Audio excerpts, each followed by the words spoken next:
My name is Norman Ralston, but my friends call me Swede, so you're all welcome to call me Swede.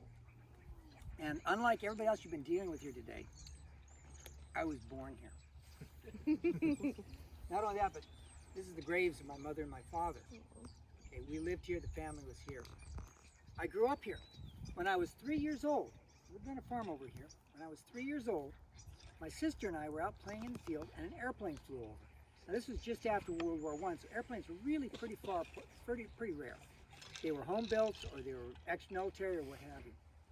And we start following it. And my mom looks out the window and she sees we're going across the field. She grabs the switch and she goes out there and get back on the property, guys. Don't go running off chasing after airplanes. It's not a good thing. Yes, mother. But more and more Annie, that's my grandmother, would say, oh, that's Swede. Airplanes, airplanes, airplanes. And that's true. I loved airplanes. I wanted to own airplanes. I wanted to fly airplanes. I wanted to build airplanes. I wanted to be airplanes. And that's what I wanted to do. Now, over north of Cornelius, Les Long had an airstrip. And Ed Davis was teaching people to fly airplanes. So I would work for 10 cents an hour, or 10 cents, collect my money, go over there and pay $3.50 to get an hour of flight training. But it was worth it, because I got to fly. And one of the jobs I worked at was over here at the cannery. And at the cannery, there was another lady that worked there. Her name was Radah Ralston. She was beautiful. I was smitten. And best part about it, her dad had a farm north of Cornelius, and he had a field that was big enough for me to land an airplane. You got that right. So I had an airplane by that time.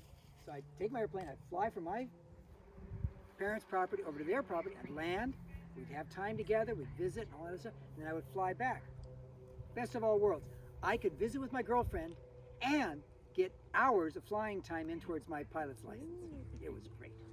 Well, eventually I did get a pilot's license and I had an airplane. So we would go over to Hillsborough, Rita and I, and she would sit there and sell tickets for $1. And I would take the ticket and give people an airplane ride. You know, if you're taking people for rides for money, you're supposed to have a commercial license. So I went back and got a commercial license. So now I had a private pilot license and a commercial license, and I was having so much fun at it, I decided I wanted to be an instructor. So I got an instructor's license as well. And it was best of all possible worlds. I'm flying, I'm taking people for rides, I'm teaching people to fly, I'm getting paid. It was wonderful. But we were building up in the years before World War II.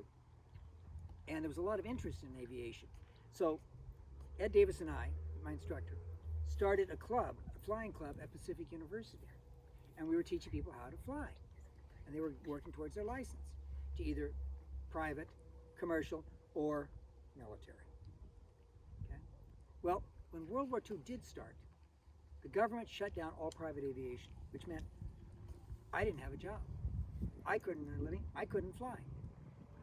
They wanted the fuel for the war effort, and they didn't want people flying around the country that they couldn't keep track of. So I was locked out. So what I did was I went down to Tulare, California, to the Army Air Corps base there, where they were training people to be pilots. And I walked in and said, hey, you're training people to be pilots. I'm a flight instructor. You need me. And they go, okay. 2 weeks later, I'm a warrant officer teaching people to fly. I didn't even know how to salute, and I'm an officer. Okay? And we had your primary trainer, your basic trainer, and your advanced trainer. We did primary and basic. And the big advantage of the basic trainer is that they're inexpensive airplanes, inexpensive to acquire, inexpensive to maintain, and inexpensive to fix every time they cracked one up. And they did. These were guys who would learn how to fly, and they were not always in the best of conditions. But at least they were flying low and slow, and we could fix the airplane, and they just did not hurt themselves too bad. Now the advanced trainer, on the other hand, it could kill you. We did primary and basic where we were at. I did that for the entire tour of World War II. Now when I got done, I went back, I came back up here to Hillsborough, and I went back to work teaching people to fly, carrying cargo, carrying people, and just flying to be, And I got together with Dick Martin. And Dick Martin and I got together and we did barnstorming. We did the Martin Ralston air show. And basically, we'd fly AT-6s. You remember the one I told you would kill you? Yeah, that one. Okay, we did this in the air shows. And one of the air shows we did was down at Tillamook. Now, you guys have been to Tillamook. You've maybe seen the blimp hangar that's down there. There used to be 2 of them. And that site was an air base, and it became the city airport.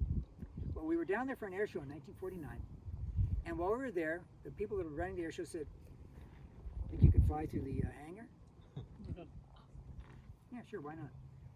Okay, so we're out there, we're doing our show, we're doing our acrobatics, flying around, doing all this other fun stuff. And they come and says, "By the way, yeah, either you fly through the hangar or you don't get paid."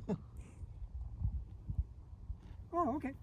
So we're up in the air, we're doing our stuff, and Dick is flying smoke. Now, if you introduce kerosene into the exhaust of an airplane, it turns white and makes this big old trail of smoke, so you can see what's going on. And he's got the smoke turned on. He's got smoke in his airplane. He's doing the smoke, and I'm cutting in and out of it, doing all these other stuff. And all of a sudden, he's headed for that hangar. And I know what he's going to do. He's going to fly through it.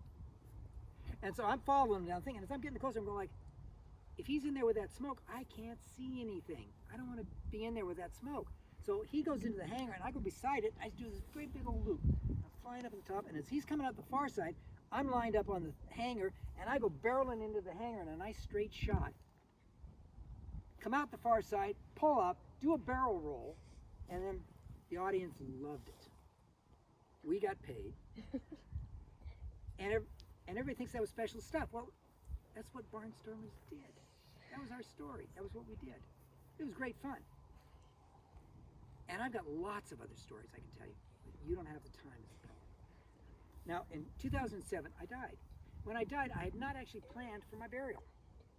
So my son and my daughter came, and they said, "Let's bury him with Grandma and Grandpa." So they came over to the cemetery, and they said, "I'm sorry, there's not enough room there." "Oh, I want you guys to come with me. Come on." They went up to the other cemetery across town, and they looked there, and they found a plot. But the problem was there wasn't anybody nearby, and family was kind of a big deal for me. And I wanted to be close to my parents. So they came back here, and they said, "Well, they rolled out the sheet and said, do you have any plots at all?" And they said, "Yeah, we got one." "Where is it?" I told them. So they came out and they looked at the plot. The plot was right here, which is pretty close to Grandma, or to Mom and Dad.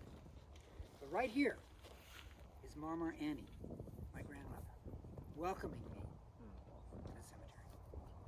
Airplanes, airplanes,